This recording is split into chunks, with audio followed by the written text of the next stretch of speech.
ಎಷ್ಟು ಓಟನ್ನು ಪಡಿತೀರಿ? ಓಟಿನ ಲೆಕ್ಕಾಚಾರ ಹಾಕ್ಲಿಕ್ಕೆ ಈಗ ಸಮಯ ಆಗ್ಲಿಲ್ಲ, ಇನ್ನೂ ಟೈಮ್ ಇದೆ. ನಾನು ಹೇಳಿದ್ನಲ್ಲ, ಫುಲ್ ಆನ್ಸರ್ ಪೇಪರ್ ಬರ್ದಿಲ್ಲ, ಬರದ್ಮೇಲೆ ಮಾರ್ಕ್ಸ್ ಹಾಕರ್ ಅರ್ಥ ಇರುತ್ತೆ. ಇಲ್ಲ ಸರ್, ನಾವೀಗ ಹೋಮ್ವರ್ಕ್ ಮಾಡ್ತಾ ಇದ್ದೇವೆ, ಆಮೇಲೆ ಅದನ್ನ ರಿವಿಷನ್ ಮಾಡ್ಬೇಕು, ಆಮೇಲೆ ಮತ್ತೆ ಹಳೆದು ಬಾಗಿಸಿ ಕಳೆದು ತೂಗಿ ನಂತರ ಹೇಳ್ಬೇಕು. ನಿಮ್ಮ ಮಾಧ್ಯಮ ಯಾವ ರೀತಿ ಇದ್ರೆ ಒಂದು ವಿತಿನ್ ಸೆಕೆಂಡ್ ಬ್ರೇಕಿಂಗ್ ಆಗ್ಬಿಡುತ್ತೆ ಇಡೀ ಕರ್ನಾಟಕ ಮೂಲೆ ಮೂಲೆಗೆ. ನಾನು ಹೇಳ್ತೇನೆ, ನಿಮಗೆ ಒಂದು 2 days ಟೈಮ್ ಕೊಡಿ. ಇವತ್ತು ಸಿದ್ದರಾಮಯ್ಯನವರು ಕ್ಯಾಂಪೇನಿಗೆ ಬಂದಿದ್ದಾರೆ. ಇವತ್ತು SDPI ಯನ್ನ ಸೋಲಿಸ್ಲಿಕ್ಕೆ ಸರ್ ಇಡೀ ಮಂತ್ರಿ ಮಂಡಲ ಇಲ್ಲಿರುವಂತ ಎಲ್ಲಾ ರೆಸಾರ್ಟ್ ಲಾಡ್ಜ್ ಗಳನ್ನ ಆಕ್ರಮಿಸಿಕೊಂಡಿದ್ದಾರೆ. ಬರ್ಲಿ, ಸ್ವಾಗತ, ನಮಗೇನು ತೊಂದರೆ ಇಲ್ಲ, ಅವರು ಚುನಾವಣಾ ಪ್ರಚಾರ ಮಾಡ್ಲಿ. ಆದ್ರೆ ಒಂದು ವಿಚಾರ, SDPI ಹಸಿವು ಮುಕ್ತ ಭಯ ಮುಕ್ತ ಸಿದ್ಧಾಂತ ನಮ್ದು. ನೀವು ಬಂದಿದ್ದೀರಂದ ತಕ್ಷಣ ನಾವೇನು ಈ ಕ್ಷೇತ್ರದಲ್ಲಿ ಹಿಂದೆ ಸರಿಯುವಂತದ್ದು ಅಥವಾ ಕಡಿಮೆ ಮಾಡುವಂತದ್ದಲ್ಲ. ನಮಗೆ ಇನ್ನೂ ಕನ್ಫರ್ಮ್ ಆಯ್ತು ಈಗ ಯಾಕೆ ಬಂದಿದ್ದಾರೆ ಇವರು ಅಂತ ಹೇಳಿದ್ರೆ, ಅವರಿಗೆ ಸ್ಟಾರ್ಟ್ ಆಗಿದೆ, ಭಯ ಆಗಿದೆ. ಈ ಸಿಂಪ್ಟಮ್ಸ್ ಗೊತ್ತಾಗ್ತಾ ಇದೆಯಲ್ಲ. ಬರ್ಲಿ, ಅವ್ರ ಎಲ್ಲಾ ಶಕ್ತಿಯನ್ನು ಹಾಕ್ಲಿ. ನಮ್ಮ ಶಕ್ತಿ, ನಮ್ಮ ಕಾರ್ಯಕರ್ತರು, ನನ್ನ ಬೆಂಬಲಿಗರು, ನನ್ನ ಹಿತೈಷಿಗಳು, ನಮ್ಮ ಪಕ್ಷದ ಸಿದ್ಧಾಂತವನ್ನು ಬೆಂಬಲಿಸುವಂತರು, ನಾವೆಲ್ಲರೂ ಒಂದು ಟೀಮ್ ಆಗಿ ಕೆಲಸ ಮಾಡ್ತೇವೆ. ಇನ್ನೊಂದು 2-3 days ಹೋದ್ಮೇಲೆ ನಾನು ನಿಮಗೆ ಬೇಕಾದ್ರೆ ಸ್ಟಾಟಿಸ್ಟಿಕ್ಸ್ ಅನ್ನ ಹೇಳ್ಬೋದು ಸರ್. ಎಲ್ಲವೂ ಸರಿ. ಮೊದಲು ಆರೋಪ SDPI ಬಂದಿರೋದು ಬಿಜೆಪಿ ಗೆಲ್ಸಕ್ಕೆ ಅವ್ರು ಓಟ್ ಕಿತ್ಬಿಟ್ಟು ಅಂತ ಆರೋಪ ಮಾಡ್ತಿದ್ರು. ನಂತರದ ಆರೋಪಗಳು ಅವ್ರು ಗೆಲ್ಲಲ್ಲ, ಅವ್ರಿಗೆ ಯಾಕೆ ಹೋಗಿ ವೇಸ್ಟ್ ಮಾಡ್ತೀನಿ, ನಮ್ಗೆ ಓಟ್ ಹಾಕಿ ಅಂತ ಕೇಳ್ತಾರೆ. ಇನ್ ಮೂರನೇದು, ಅವರು ಸ್ಥಳೀಯರಲ್ಲ, ಹೊರಗಡೆ ಬಂದಿದ್ದಾರೆ ಅನ್ನೋ ನಿಮ್ಮೆಲ್ಲ ಆರೋಪ ಮಾಡ್ತಾರೆ. ನೋಡಿ ಸರ್, ಕರ್ನಾಟಕದ ಮಣ್ಣಿನ ಮಗ ಅಫ್ಸರ್ ಕೊಡ್ಲಿಪೇಟೆ. ಕರುನಾಡು ನನ್ನ ಮನೆ. ನಾನು ನನ್ನ ಮನೆಯ ಮಗ ಅಲ್ಲ, ನಾನು ಮನೆಯಲ್ಲಿ ಬಹಳ ಕಡಿಮೆ ಇಡೋದು ಸರ್. ನಾನು ರಾಜ್ಯದ ವಿವಿಧ ಮೂಲೆಗಳಲ್ಲಿ ಸಂಚರಿಸ್ತಾ ಇರ್ತೇನೆ. ಮತ್ತೆ ದಾವಣಗೆರೆಗೂ ನನಗೂ ಅವಿನಾಭಾವ ಸಂಬಂಧ ಇದೆ. ದಾವಣಗೆರೆ 2005 ಅಲ್ಲಿ ಬಾಬಾ ಬುಡೇನಗಿರಿಯನ್ನ ದತ್ತಪೀಠವಾಗಿ ಮಾರ್ಪಡಿಸಬೇಕಂತೇಳಿ ಬಜರಂಗ ದಳದವರು ಪ್ರಪ್ರಥಮ ಬಾರಿಗೆ ಶೋಭಾಯಾತ್ರೆಯನ್ನು ಪ್ರಾರಂಭ ಮಾಡಿದಾಗ ಗೌರಿ ಲಂಕೇಶ್ ಅವರೊಟ್ಟಿಗೆ ಅಫ್ಸರ್ ಕೊಡ್ಲಿಪೇಟೆ ಅರೆಸ್ಟ್ ಆಗಿದ್ದ 2005ರಲ್ಲಿ. ಆಗ ನಾನು ಪ್ರಾರಂಭ ಹೋರಾಟದ್ದು, ಅದು ನನ್ನ ಫಸ್ಟ್ ಅರೆಸ್ಟ್. ಆ ಸಂದರ್ಭದಲ್ಲಿ ಇದೇ ದಾವಣಗೆರೆ ಮಣ್ಣಿನಿಂದ 2 ಯುವಕರು ಬಂದಿದ್ರು ಅಲ್ಲಿಗೆ. ನಾನು ಆಶ್ಚರ್ಯವಾಗಿ ನೋಡಿದೆ. ನಮ್ಮ ಈ ಆಕ್ಟಿವಿಸಮ್ ಹೋರಾಟ ಸ್ವಲ್ಪ ಕೋಸ್ಟಲ್ ಕರ್ನಾಟಕದಲ್ಲಿ ಇದೆ, ಈ ಮಧ್ಯ ಕರ್ನಾಟಕ ಉತ್ತರ ಕರ್ನಾಟಕದಲ್ಲಿ ಇದೆಯಾ ಅಂತ ಹೇಳಿ ನನಗೆ ಒಂದು ಕ್ಯೂರಿಯಾಸಿಟಿ ಪ್ರಾರಂಭ ಆಯ್ತು. ಅಲ್ಲಿಂದ ಅವರಿಗೆ ಕಮ್ಯುನಿಕೇಟ್ ಮಾಡಿದೆ ನಾನು, ಯಾಕೆ ಬಂದಿದ್ದೀರಾ ನೀವು, ಏನ್ ವಿಚಾರ ಇರಬೇಕಾದ್ರೆ, ಇಲ್ಲ ಈ ಪ್ರೋಗ್ರೆಸಿವ್ ಚಿಂತನೆ ಇರುವಂತವ್ರು, ಸೌಹಾರ್ದತವಾಗಿ ಬದುಕಬೇಕೆಂಬಂತ ಚಿಂತನೆ ಇಂತವರ ಒಂದು ದೊಡ್ಡ ತಂಡನೇ ಇದೆ ಇಲ್ಲಿ ಅಂತೇಳಿ ಗೊತ್ತಾಯ್ತು. ಅಲ್ಲಿಂದ ನಾನು ಈ ಬಗ್ಗೆ ಸ್ವಲ್ಪ ಸ್ಟಡಿ ಮಾಡ್ಲಿಕ್ಕೆ ಪ್ರಾರಂಭ ಮಾಡಿದೆ. 8 ವರ್ಷ ದಾವಣಗೆರೆ ಜಿಲ್ಲೆಯ ಉಸ್ತುವಾರಿ ಆಗಿದ್ದೇನೆ ನಾನು. ನನ್ನ 8 years ಅಂದ್ರೆ ನೀವು ಆಲೋಚನೆ ಮಾಡಿ. ಇಲ್ಲೊಂದು ದೊಡ್ಡ ಸಮಾವೇಶ ಮಾಡಿದ್ವಿ ನಾವು, ಜನಾಗ್ರಹ ಸಮಾವೇಶ ಅಂತ. ಹೆಚ್ಚು ಕಡಿಮೆ ಒಂದು 30,000 ಜನರನ್ನ ಸೇರಿಸಿದ್ವಿ ಸರ್. 8 ದಿನ 30,000. ಆ ಟೈಮಲ್ಲಿ ಇಲ್ಲಿಯ ಪ್ರತಿ ಗಲ್ಲಿಗೆ ನಾನು ಹೋರಾಟ ಮಾಡಿ, ನಾನು ಇನ್ಚಾರ್ಜ್ ಆಗಿದ್ದೆ ಅದರಲ್ಲಿ. ಆಗ್ಲೇ ಇಲ್ಲಿಯ ಜನರು ಒಂದು ಇಂಡಿಕೇಶನ್, ನಮಗೆ ಒಂದು ಡಿಮ್ಯಾಂಡ್ ಮಾಡಿದ್ರು, ನೀವು ಮಧ್ಯ ಕರ್ನಾಟಕದಲ್ಲೂ ನಿಮ್ಮ ಪಕ್ಷದ ಛಾಪನ್ನ ಮೂಡಿಸಬೇಕು, ಇಲ್ಲಿ ನೀವು ಹೆಚ್ಚು ಕಾನ್ಸಂಟ್ರೇಟ್ ಮಾಡಿ ಅಂತ ಹೇಳಿ ಅಲ್ಲಿಂದ ಇಲ್ಲಿ ಫೋಕಸ್ ಮಾಡ್ಲಿಕ್ಕೆ ಪ್ರಾರಂಭ ಮಾಡಿದ್ವಿ ನಾವು. ಬೇರೆ ಬೇರೆ ಆಕ್ಟಿವಿಟೀಸ್. ಇಲ್ಲಿ ಹೆಗಡೆ ನಗರ ಇಶ್ಯೂ ಆದಾಗ ನಾನು ಬಂದಿದ್ದೇನೆ. 5 days ಅವರಿಗಾಗಿ ಹೋರಾಟ ಮಾಡಿದ್ದೇನೆ ನಾನು. ಅಲ್ಲಿಗೆ ಭೇಟಿ ಕೊಟ್ಟಿದ್ದೇನೆ, ಇಲ್ಲಿಂದ ಕರೆಸ್ಪಾಂಡೆನ್ಸ್ ಮಾಡಿದ್ದೇನೆ ನಾನು BZ ಜಮೀರ್ ಅಹಮದ್ ಖಾನ್ ವಸತಿ ಸಚಿವರಿಗೆ. ಇದೆಲ್ಲವೂ ನನಗೆ ಇಲ್ಲಿ ಲಾಸ್ಟ್ ಟೈಮು ಆಜಾದ್ ನಗರದಲ್ಲಿ ನೀರು ಬಂದು ಮನೆಗಳು ಮುಳುಗೋಗಿತ್ತು. ಆ ಸಂದರ್ಭದಲ್ಲಿ ಇದೇ ನನ್ನ SDPI ಕಾರ್ಯಕರ್ತರೊಟ್ಟಿಗೆ ನಾನು ವಾಲಂಟಿಯರ್ ಆಗಿ ಅವರ ರೆಸ್ಕ್ಯೂ ಕೆಲಸ ಮಾಡಿದ್ದೇನೆ. ಕರೋನಾ ಟೈಮಲ್ಲಿ ಬಂದಿದ್ದೇನೆ, NRC CA ಟೈಮಲ್ಲಿ ಇಲ್ಲಿ ಹೋರಾಟದಲ್ಲಿ ಬಂದಿದ್ದೇನೆ. ಈ ಟೈಮ್ ಲಾಸ್ಟ್ SIR ಬಂತಲ್ಲ, SIR ಟೈಮ್ ಅಲ್ಲಿ ಹೆಲ್ಪ್ ಡೆಸ್ಕ್ ಹಾಕಿ ಪ್ರತಿ ಗಲ್ಲಿಗಳಲ್ಲಿ ನಾನೇ ಮಾನಿಟರ್ ಮಾಡಿದ್ದೇನೆ. ಯಾಕಂದ್ರೆ ಓಟ್ ಉಳ್ಕೊಂಡ್ರೆ ಅಲ್ವಾ ನಾವು ಚುನಾವಣೆ ನಿಲ್ಲಿಕ್ಕಾಗೋದು. 10,000 ಅಬೌವ್ ವೋಟರ್ಸ್ ಅನ್ನ ಕೇವಲ 2-3 days ಅಲ್ಲಿ ನಾವು ಮ್ಯಾಪಿಂಗ್ ಮಾಡಿದೆ, ಮ್ಯಾಪಿಂಗ್ ಪ್ರಕ್ರಿಯೆಯಲ್ಲಿ. ಹೀಗಾಗಿ ಅಫ್ಸರ್ ಕೊಡ್ಲಿಪೇಟೆಗೆ ದಾವಣಗೆರೆ ನನ್ನ ಹೃದಯದಲ್ಲಿದೆ. ಇಲ್ಲಿಯ ಜನರು, ನಾನು ಯಾವುದೇ ಮನೆಗೆ ಹೋದ್ರು ಸರ್ ಬೇಕಾದ್ರೆ ಈಗ್ಲೂ ಅವರು ನನಗೆ ಟೀ ಕೊಡ್ತಾರೆ, ಕಾಫಿ ಕೊಡ್ತಾರೆ. ಯಾಕಂದ್ರೆ ಅವ್ರು ನೋಡಿದ್ದಾರೆ, ಒಂದೋ ಟಿವಿಯಲ್ಲಿ ನೋಡಿದ್ದಾರೆ, ಎರಡನೇದು ಅವರ ಹೋರಾಟದಲ್ಲಿ ನಾನು ನಿಂತಿದ್ದೇನೆ. ಹಾಗಾಗಿ ನನಗೇನು ಹೊಸದಲ್ಲ. ಏನೋ ರಾಹುಲ್ ಗಾಂಧಿ ಅಮೇಠಿಯಿಂದ ವಯನಾಡಿಗೆ ಬರ್ತಾರಲ್ಲ, ಹಾಗೆ ಅಫ್ಸರ್ ಕೊಡ್ಲಿಪೇಟೆ ಬರಲಿಲ್ಲ. ಒಂದು ಮಲಯಾಳಂನ ಅಕ್ಷರ ಅವರಿಗೆ ಬರಲ್ಲ, ಅವರ ರೈಟ್ಸ್ ಅದು ಬರಲಿ. ನಾನು ಕರುನಾಡ ಮಣ್ಣಿನ ಮಗ. ದಾವಣಗೆರೆ ನನ್ನ ಹೃದಯದಲ್ಲಿದೆ. ದಾವಣಗೆರೆಯ ಜನರಿಗೆ ಬೇಕಾಗಿ ನಾನು ಹಲವಾರು ಹೋರಾಟ ಮಾಡಿದ್ದೇನೆ. ಇದು ಒಂದು ಹೊಸ ಹೋರಾಟ ನಿಮ್ಮ ಮನೆ ಬಾಗಿಲಿಗೆ ಬಂದಿದ್ದಾನೆ. ಆ ಹೋರಾಟ ಯಾವುದಂದ್ರೆ ಪ್ರಜಾಪ್ರಭುತ್ವದ ಹಬ್ಬ ಏನ್ ನಡೀತಾ ಇದೆ. ಈ ಹಬ್ಬದಲ್ಲೂ ಕೂಡ ನಿಮ್ಮ ಮಗನನ್ನ ಗೆಲ್ಲಿಸ್ಬೇಕು, ನಿಮ್ಮ ಅಣ್ಣ ತಮ್ಮನನ್ನ ಗೆಲ್ಲಿಸ್ಬೇಕಂತ ಹೇಳಿ ನಾನು ವಿನಂತಿ ಮಾಡ್ತೇನೆ. Yes, wonderful. ನಾನು ಬಹಳ ಆಶ್ಚರ್ಯ ಅಂದ್ರೆ ನಿಮ್ ಮಾತಿನ ಶೈಲಿ, ಸ್ಪಷ್ಟವಾಗಿ ಕನ್ನಡ ಮಾತಾಡೋ ಇದು. Thank you sir. ಬಹುದೊಡ್ಡ ಅಂತಂದ್ರೆ ಕನ್ನಡ ಸ್ಪಷ್ಟವಾಗಿ ಮಾತಾಡೋ ಸಂಗತಿ ಕಡಿಮೆ. ಬಿಕಾಸ್ ಆಫ್ ನೀವು ಮನೆಯಲ್ಲಿ ಮಾತಾಡಿದಾಗ್ಲೂ ಉರ್ದು ಹಿಂಗ್ ಈ ಭಾಷೆಯಲ್ಲಿ ಹಿಂಗ್ ಆಗೋಗಿರ್ತದೆ. ಹೌದು.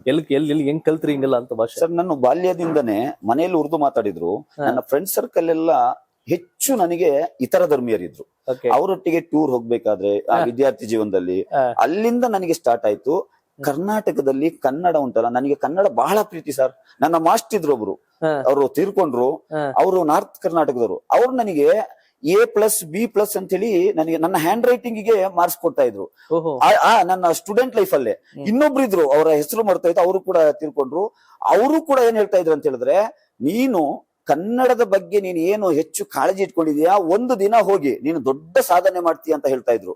ನನಗೆ ಅನ್ನಿಸ್ತಾ ಇದೆ ಆ ಸಾಧನೆಯ ಆ ಪರ್ವತದ ಹತ್ತಿರ ನಾನು ಹೋಗ್ತಾ ಇದ್ದೇನೆ. ಇದು ನನ್ನ ಗುರುಗಳ ಕೊಡುಗೆ, ನನ್ನ ಫ್ರೆಂಡ್ಸ್ ಗಳ ಕೊಡುಗೆ, ಈ ಸಮಾಜದ ಕೊಡುಗೆ. ನಾನೆಲ್ಲೂ ದುಡ್ಡು ಕೊಟ್ಟು ಇನ್ಸ್ಟಿಟ್ಯೂಷನ್ ಹೋಗಿ ಕಲ್ತಿಲ್ಲ ಸರ್. ನನಗೆ ಸಮಾಜದಿಂದ ಕಲೀಲಿಕ್ಕೆ ತುಂಬಾ ಸಿಕ್ಕಿದೆ. ಅಕಾಡೆಮಿಕಲ್ ಅಲ್ಲಿ ಸಿಕ್ಕಿದ್ದು ಪುಸ್ತಕದ ಬದನೆಕಾಯಿ, ಸಮಾಜದಲ್ಲಿ ಉಂಟಲ್ಲ ಜೀವನದ ಬದನೆಕಾಯಿ ನನಗೆ ಸಿಕ್ಕಿದೆ. ಜೀವನದ ಪಾಠಗಳು ನಾನು ಕಲ್ತಿದ್ದೇನೆ. ಹಾಗಾಗಿ ಕನ್ನಡ ನನ್ನ ಹೃದಯದಲ್ಲಿದೆ. ಕನ್ನಡಕ್ಕಾಗಿ ಹಲವಾರು ನಾನು ಸ್ಟೂಡೆಂಟ್ ಲೈಫ್ ಅಲ್ಲಿ ಇದ್ದಾಗ ಭಾವಗೀತೆಗಳನ್ನು ಹಾಡ್ತಾ ಇದ್ದೆ. ನಾನು ಅದರಲ್ಲಿ ಪ್ರೈಸ್ ತಗೊಳ್ತಾ ಇದ್ದೆ. ಆ ಜನಪದ ಗೀತೆಗಳನ್ನು ಹಾಡ್ತಾ ಇದ್ದೆ. ನನಗೆ ಇಂಟ್ರೆಸ್ಟ್ ಇತ್ತು ಆಗ್ಲಿಂದಾನೆ. ಅದು ನನ್ನ ಲೈಫ್ ಸ್ಟೂಡೆಂಟ್ ಲೈಫ್ ಇಂದಾನೆ ಇಂಟ್ರೆಸ್ಟ್ ಇತ್ತು. ಎಸ್, ನನ್ಗೂ ಬಹಳ ಆಶ್ಚರ್ಯ. ಅಫ್ಸರ್ ಕುಡ್ಲಿಪೇಟೆ ಅವ್ರ ಜೊತೆ ಫಸ್ಟ್ ಟೈಮ್ ಮಾತಾಡಿದ್ ನಾನು. ಬಟ್ ನಿಮ್ಮ ಹೆಜ್ಜೆ ಆದ್ಯನ ಗಮನಿಸ್ತಾ ಇದೆ. ರಾಜಕಾರಣ ಅನ್ನೋದು ವೀಕ್ಷಕರೇ ಯಾರಪ್ಪನ ಮನೆ ಸ್ವತ್ತಲ್ಲ. MLA ಮಗ MLA ಆಗ್ಬೇಕು, ಮಂತ್ರಿ ಮಗ MLA ಆಗ್ಬೇಕು, MP ಮಗ MP ಆಗ್ಬೇಕು ಅಂತೇನಲ್ಲ. ಊರನ್ನ ಉದ್ಧಾರ ಮಾಡೋ ಮನಸ್ಥಿತಿ ಇರೋರು ಯಾರು ಬೇಕಾದ್ರೂ ಕೂಡ ರಾಜಕಾರಣಕ್ಕೆ ಬರ್ಬೋದು. ₹1 ಭ್ರಷ್ಟಾಚಾರ ಮಾಡಲ್ಲ. ದಾವಣಗೆರೆ ದಕ್ಷಿಣದ MLA ಆದ್ರೆ ಎಷ್ಟು ಅನುದಾನ ಬರುತ್ತೆ ಅಂತ ಪಾರದರ್ಶಕವಾಗಿ ಲೆಕ್ಕ ಕೊಟ್ಟು ನಾನು ಕೆಲಸ ಮಾಡ್ತೇನೆ. ನನ್ ಜನಕ್ಕೆ ಬಹಳ ಕೆಲಸ ಆಗ್ಬೇಕಾಗಿದೆ, ಉದ್ಯೋಗ ಕೊಡ್ಬೇಕು, ಇವೆಲ್ಲ ಆಗ್ಬೇಕಾಗಿದೆ. ಅದೆಲ್ಲದರ ಕಾರಣಕ್ಕೆ ನಾನು ದಾವಣಗೆರೆಗೆ ಬಂದು ಕೆಲಸ ಮಾಡ್ತಾ ಇದ್ದೇನೆ. ಇದು ಹೃದಯದಲ್ಲಿದೆ ನನ್ನ ದಾವಣಗೆರೆ. ಕನ್ನಡ ಅಂತ ಬಂದಾಗ ನೀವು ನೋಡಿದ್ರಿ ಇಷ್ಟು ಅಚ್ಚುಕಟ್ಟಾಗಿ ಕನ್ನಡದ ಸ್ಪಷ್ಟವಾಗಿ ಮಾತನಾಡಿದ್ರು. ಸೊ ಹಾಗಾಗಿ ಅಫ್ಸರ್ ಕುಡ್ಲಿಪೇಟೆ ದಾವಣಗೆರೆ ದಕ್ಷಿಣದಲ್ಲಿ ಗೆದ್ದೇ ಗೆಲ್ತೀನಿ, ನಾನು ಯಾರನ್ನೋ ಸೋಲ್ಸಕ್ ಬಂದಿಲ್ಲ, ನಾನು ಗೆಲ್ಲೋಕ್ ಬಂದಿದ್ದೀನಿ ಅನ್ನೋ ವಿಶ್ವಾಸದಲ್ಲಿ ಇದ್ದಾರೆ. ಅವ್ರ ಬಗ್ಗೆ ಇರ್ತಕ್ಕಂಥ ಚರ್ಚೆಗಳು ಕಾಂಗ್ರೆಸ್ ಹೇಳೋದೇನು ಅಂದ್ರೆ, ನಾವು ಮುಸಲ್ಮಾನರ ಪರ, STPI ಮತ ವಿಂಗಡಣೆ ಮಾಡಿ ವಿಭಜನೆ ಮಾಡಿ ಬಿಜೆಪಿ ಗೆಲ್ಸತ್ತೆ ಅಂತ ಅವ್ರ ಆರೋಪ ಮಾಡ್ತಾರೆ.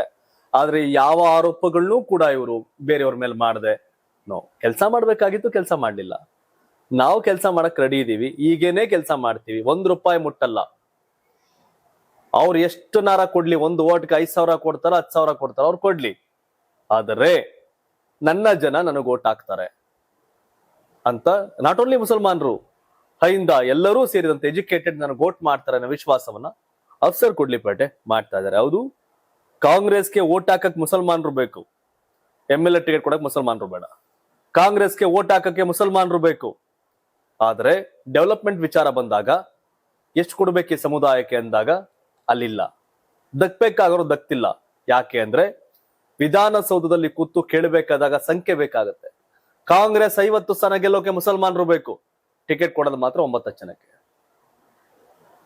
ಕಾಂಗ್ರೆಸ್ಗೆ ಬೇರೆ ಕೊಟ್ರೆ ಮುಸಲ್ಮಾನರು ಓಟ್ ಹಾಕ್ತಾರೆ, ಆದ್ರೆ ಮುಸಲ್ಮಾನರ ಟಿಕೆಟ್ ಕೊಟ್ರೆ ಬೇರೆಯವ್ರು ಓಟ್ ಹಾಕಲ್ಲ ಅಂತಾರೆ. ಮುಸಲ್ಮಾನರ ಶತ್ರು ಬೇರೆಯವರಲ್ಲ, ಮುಸಲ್ಮಾನರ ಶತ್ರು ಕಾಂಗ್ರೆಸ್ಸೇ ಅನ್ನೋದನ್ನ ಬಿಡಿಸಿ ಎಳೆಯಾಗಿ ಅಫ್ಸರ್ ಕುಡ್ಲಿಪೇಟೆ ಅವರು ಅವ್ರದೇ ಆದಂತ ವ್ಯಾಖ್ಯಾನ ಮಾಡಿದ್ರು. ಬಟ್ ಅವರಲ್ಲಿ ವಿಶ್ವಾಸ ಇದೆಯಲ್ಲ, ಕಾನ್ಫಿಡೆನ್ಸ್ ಅದು ಕಾಣ್ತಿದೆ. ಗೊಂದಲ ಇಲ್ಲ. ನಾನು ಯಾರನ್ನೋ ಕೆಡವಕ್ ಬಂದಿಲ್ಲ, ಯಾರನ್ನೋ ಸೋಲ್ಸಕ್ ಬಂದಿಲ್ಲ, ನಾನು ಗೆಲ್ಲೋಕ್ ಬಂದಿದ್ದೀನಿ, ನಾನು ಗೆಲ್ಲೋ ಕಡೆ ಕೆಲಸ ಮಾಡ್ತಾ ಇದ್ದೀನಿ, ಜನಗಳ ವಿಶ್ವಾಸ ಗೆದ್ದಿದ್ದೀನಿ, ಹಾಗಾಗಿ ನಾನು ಗೆಲ್ತೀನಿ ಅನ್ನೋದು ಅವ್ರ ವಿಶ್ವಾಸ. ಸೊ ಹಾಗಾಗಿ ಪ್ರತಿಯೊಬ್ಬ ಸ್ಪರ್ಧೆಯಲ್ಲೂ ಆ ವಿಶ್ವಾಸ ಇರಬೇಕು, ಜೊತೆಗೆ ವಿಷನ್ ಇರಬೇಕು. ಅಫ್ಸರ್ ಕುಡ್ಲಿಪೇಟೆಯಲ್ಲಿ ವಿಷನ್ ಇದೆ, ವಿಶ್ವಾಸ ಇದೆ, ವಿಚಾರ ಇದೆ, ವಿವೇಚನೆ ಇದೆ. ಅದೆಲ್ಲದರ ಕಾರಣಕ್ಕೆ ಇವ್ರು ಕ್ಯಾಂಡಿಡೇಟ್ ಆಗಿದ್ದಾರೆ. ಏನ್ಯಾವ್ ಇದೆಲ್ಲ ನೋಡಿದ್ಮೇಲೆ ಬಿಫೋರ್ ದಟ್ ಬರೀ ಫೋಟೋ ನೋಡಿ STPI ಅಂದಾಗ ನಿಮ್ದು ಆಲೋಚನೆ ಬೇರೆ ಇರುತ್ತೆ.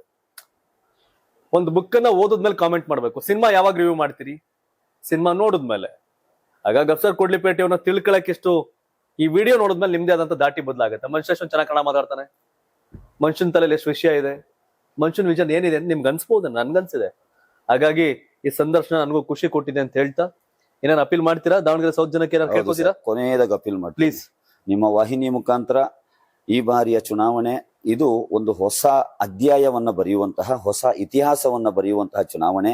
ಇದು ಮಧ್ಯ ಕರ್ನಾಟಕದ ದಾವಣಗೆರೆ. ನನ್ನ ಅನಿಸಿಕೆ ಪ್ರಕಾರ ಈ ದಾವಣಗೆರೆ ಕ್ಯಾಪಿಟಲ್ ಆಫ್ ಕರ್ನಾಟಕ ಆಗ್ಬೇಕಾಗಿತ್ತು. ಯಾಕಂದ್ರೆ ಒಂದು ಸೆಂಟ್ರಲ್ ಕರ್ನಾಟಕ, ಅಷ್ಟು ನ್ಯಾಚುರಲ್ ರಿಸೋರ್ಸಸ್ ಇವೆ, ಅಷ್ಟು ಉತ್ತಮ ವಾತಾವರಣ ಇದೆ. ಎನಿವೆ ಅದು ಬೆಂಗಳೂರು ಆಗ್ಬಿಟ್ಟಿದೆ.